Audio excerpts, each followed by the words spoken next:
Mi madre falleció hace 2 meses. No fue una tragedia en el sentido repentino e impactante. Fue un largo, lento y silencioso desvanecimiento. Cáncer. Tuvimos años para prepararnos, pero nunca se está realmente preparado. La última semana la pasó en una habitación de cuidados paliativos, estéril, de color beige, que olía a lejía y a una tranquila finalidad. Yo me senté junto a su cama, sosteniendo su mano, delgada y frágil, simplemente observándola respirar. Ella estaba en paz. Esa fue la parte más extraña y difícil. Mientras yo era un nudo enredado y gritante de dolor y pérdida, ella estaba serena. En su último día, cuando su respiración era superficial y su voz era un susurro seco y crujiente, me atrajo hacia ella. Sus ojos, que habían estado nublados y distantes, se volvieron de repente cristalinos. «No estés triste, mi amor», susurró ella, con esa sonrisa débil y cansada en los labios. «No tengo miedo. Nunca he tenido miedo. Él siempre ha estado conmigo». «¿Quién, mamá?», pregunté yo. «Mi guardián», dijo ella, desviando la mirada hacia un punto justo por encima de mi hombro. «Mi protector. Fue un regalo de mi propia madre cuando falleció. Me ha mantenido a salvo toda mi vida.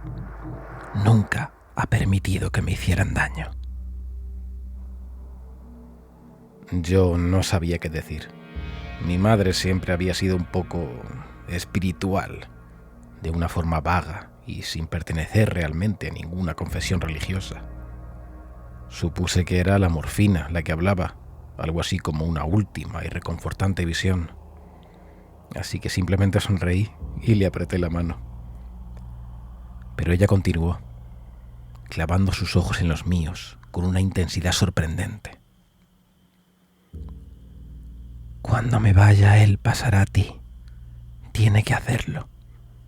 Necesita a alguien a quien cuidar. Ahora tú estarás a salvo. Siempre. Al principio no me creerás, pero lo sabrás. Habrá 10 marcas, 10 señales, después de que yo me haya ido. Cuando veas la 10ª sabrás que Él está contigo, y entonces lo verás». Luego me recitó esas 10 marcas. Una moneda de vuelta, una campana silenciosa, un camino despejado, una caída salvada, una advertencia no escuchada, un miedo respondido, un aroma de tierra vieja, un toque de pelaje frío, una voz que no es la tuya y, por último, una mirada de vuelta. Así terminó, y un profundo y tranquilo suspiro escapó de sus labios. Luego cerró los ojos y unas horas más tarde ya se había ido. El funeral fue una nebulosa. Las semanas siguientes fueron una sofocante niebla de dolor y papeleos. Yo solo seguía los pasos, como un fantasma en mi propia vida. Había olvidado por completo sus extrañas y últimas palabras. Creí que eran solo los desvaríos de una mujer moribunda, como un último y hermoso poema sin sentido. Pero entonces apareció la primera marca. Yo estaba en el supermercado, buscando a tientas mis llaves en el aparcamiento, y una moneda se me escapó de los dedos y cayó sobre el asfalto, oscuro y húmedo. Era tarde y llovía. Yo busqué durante 1 minuto, pero la moneda había desaparecido, probablemente debajo de algún coche. Yo suspiré, lo di por perdido y me fui a casa. Y cuando llegué a mi piso vacié los bolsillos y allí estaba, justo en el centro del montón de llaves y la cartera. Una sola moneda de 25, seca y brillante. Yo la miré fijamente. Era imposible. Mis bolsillos estaban vacíos, yo lo sabía. Pero mi mente, afligida, inmediatamente me dio una docena de explicaciones. Debía de tener otra. Debía de haberla cogido sin darme cuenta. Preferí no pensarlo, pero una pequeña y fría semilla de inquietud se había plantado en mi mente. Una moneda de vuelta. Una semana después, la segunda señal. Volví a casa, del trabajo, siguiendo mi ruta habitual, pasando por una antigua iglesia ya en desuso. Al pasar junto a su silencioso campanario de piedra, lo oí. Un único y claro repique de una gran campana, resonando en el aire tranquilo de la tarde. Yo levanté la vista, pero la torre estaba inmóvil. La campana no se movía, no salieron pájaros volando y nadie más en la calle pareció haberse dado cuenta. Será una alucinación auditiva, me dije a mí. El estrés y el dolor hacen cosas extrañas en tu mente. Pero de cualquier forma, ahí estaba. Una campana silenciosa. La tercera señal llegó unos días después. El edificio de mi trabajo es antiguo y el personal de mantenimiento está constantemente haciendo reparaciones. Yo me dirigía a la sala de descanso, pero el pasillo estaba bloqueado por un enorme carro con ruedas lleno de herramientas y equipos, dejado allí por algún trabajador que no se veía por ninguna parte. Yo me di la vuelta para dar un rodeo. Llegué al final del pasillo, giré la esquina y entonces me di cuenta de que había olvidado mi cartera, así que di media vuelta. Y entonces vi que el pasillo estaba vacío, que el enorme carro había desaparecido. Y todo esto había ocurrido en menos de, 30 segundos. Era imposible que alguien lo hubiera movido tan rápido. Simplemente se había desvanecido. El camino estaba despejado. Yo ya no estaba solo inquieto, empezaba a tener miedo, de verdad. No podían ser solo coincidencias, eran demasiado específicas. Encajaban demasiado bien con esa extraña profecía de mi madre. Empecé a sentirme como si fuese un personaje de una historia que otra persona estaba escribiendo. Y empecé a sentir que me observaban. Era una sensación constante, leve y punzante en la nuca. Yo estaba en mi piso y sentía una presión repentina e intensa, como si alguien acabara de entrar en la habitación. Me daba la vuelta con el corazón latiéndome con fuerza, pero nunca había nadie allí. Pero también empecé a ver cosas, movimientos fugaces en el límite de mi visión. Una sombra en una puerta que era un poco demasiado alta, demasiado oscura. Cuando me giraba para mirar, ya había desaparecido. La cuarta señal ocurrió una semana después. Yo estaba distraído por el dolor, sin prestar atención. Bajaba las escaleras hacia el vestíbulo, fallé un paso y me caí hacia adelante. Recuerdo la sensación de ingravidez y el destello del suelo de baldosas acercándose rápidamente a mí. Me preparé para el impacto, para el dolor, para el crujido de los huesos, pero nunca llegó. Simplemente me detuve a unos centímetros del suelo, suspendido en el aire durante medio segundo, como si una mano invisible me hubiera agarrado por el pecho. Luego me dejó caer suavemente y me quedé allí, temblando en esa escalera. Una caída salvada. La quinta y sexta señales llegaron en rápida sucesión, como un doble golpe de esa fuerza invisible. Yo estaba a punto de subir a un ascensor en un centro comercial cuando sentí una repentina e inexplicable oleada de puro terror, un grito silencioso que me decía que no entrase. Yo dudé por un momento y las puertas se cerraron, sin mí. Un momento después, las luces del ascensor se apagaron y un chirrido fuerte resonó en el hueco del ascensor, seguido del sonido de una alarma. una advertencia que no se escuchó. Esa misma noche caminaba hacia casa, por el parque, y un perro grande, que ladraba sin correa, vino corriendo hacia mí, mostrando los dientes. Yo me quedé paralizado, con una oleada de miedo puro y primitivo recorriendo mi cuerpo. El perro estaba a 1 metro de distancia, listo para saltar, cuando de repente se detuvo. Emitió un aullido agudo, aterrado. Metió el rabo entre las patas y huyó, como si hubiera visto algo justo detrás de mí. Un miedo respondido. Ya llevaba 6 marcas. No sé por quién, pero estaba siendo guiado, protegido y manipulado por esa fuerza invisible. La sensación de estar siendo observado era ahora una certeza. Y así fue que empecé a verlo más claramente, pero nunca directamente. En el reflejo de la pantalla del televisor veía una silueta de pie en la habitación detrás de mí. Era alta, encorvada como un anciano, con brazos demasiado largos y las manos casi tocando el suelo. Lo veía en el reflejo de un escaparate al pasar por delante, esa silueta oscura y corpulenta, siguiéndome a unos pasos de distancia, siempre en las sombras.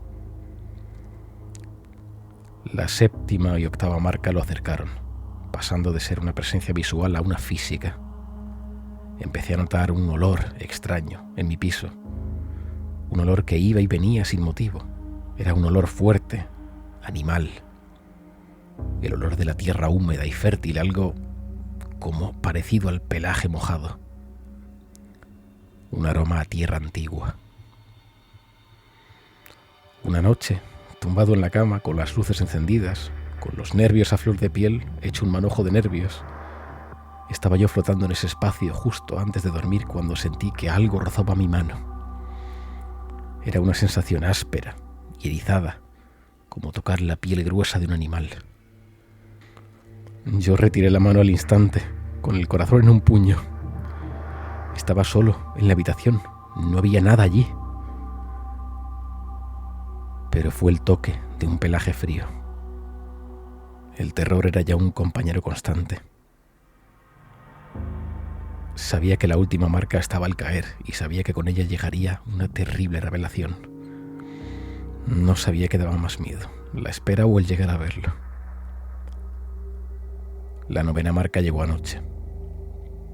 Por fin había conseguido conciliar un sueño agotador, pero me despertó una voz, un sonido grave, húmedo, susurrado directamente en mi oído. No era un idioma que conociera, pero sentí el significado del sonido en mis huesos. Era una palabra que significaba mío. Pasé el resto de la noche acurrucado en un rincón de mi salón, agarrando un cuchillo de cocina y esperando el amanecer. Esa noche sabía que todo acabaría, que vendría la última marca. Yo me senté en el sofá, con la televisión apagada y con todas las luces encendidas. La sensación de esa presencia en el cuarto era abrumador. Era una presión física, una densidad en el aire. Ese olor animal era abrumador. Podía sentirlo justo allí, en el pasillo que iba a mi dormitorio, esperando. No sé qué me pasó. Tal vez fue el año de dolor, tal vez las semanas de terror, pero ya estaba harto de tener miedo. Estaba harto de ser esa víctima en esta historia de fantasmas. Necesitaba verlo, necesitaba enfrentarme a él. De acuerdo, dije, al aire. Sé que estás aquí. Muéstrate. El aire del pasillo pareció como brillar o oscurecerse, y una forma empezó a perfilarse en la penumbra. Al principio era esa silueta familiar, encorvada, como la de un anciano. Era tal vez 2 metros, incluso más, con esa postura encorvada. Tenía los brazos largos y los dedos nudosos, con articulaciones de las manos que rozaban el suelo. Su cuerpo estaba cubierto de un pelaje negro, grueso, enmarañado y grasiento. Y entonces levantó la cabeza y vi su rostro. No era el rostro de un hombre, era la cabeza larga, estrecha y barbuda como la de una cabra. Tenía cuernos gruesos y curvados hacia atrás desde su cráneo. Pero lo peor fueron sus ojos. No eran los ojos tontos y plácidos de un animal, eran un par de ojos amarillos inteligentes, antiguos, malévolos, con las pupilas en forma de rendijas, como una serpiente, y me miraban directamente a mí. Una mirada de vuelta, la 10ª marca, la señal final. El ángel de la guarda de mi madre. Yo no grité. El sonido se quedó atrapado en mi garganta. Nos quedamos mirándonos fijamente durante una eternidad a través de esos 6 metros de mi salón, y en esos ojos amarillos lo vi. Esa misma mirada serena, pacífica y sabia que tenía mi madre en su rostro cuando murió. Ahora él es mi protector, mi guardián. Ha estado conmigo como una sombra silenciosa e invisible durante los 2 últimos meses. Me despejó el camino, me salvó de la caída, ahuyentó al perro, y ahora que lo he visto ya, no se esconde. Estoy grabando esto desde mi escritorio. Ha salido el sol, pero no me ha traído ningún consuelo. Porque él sigue aquí.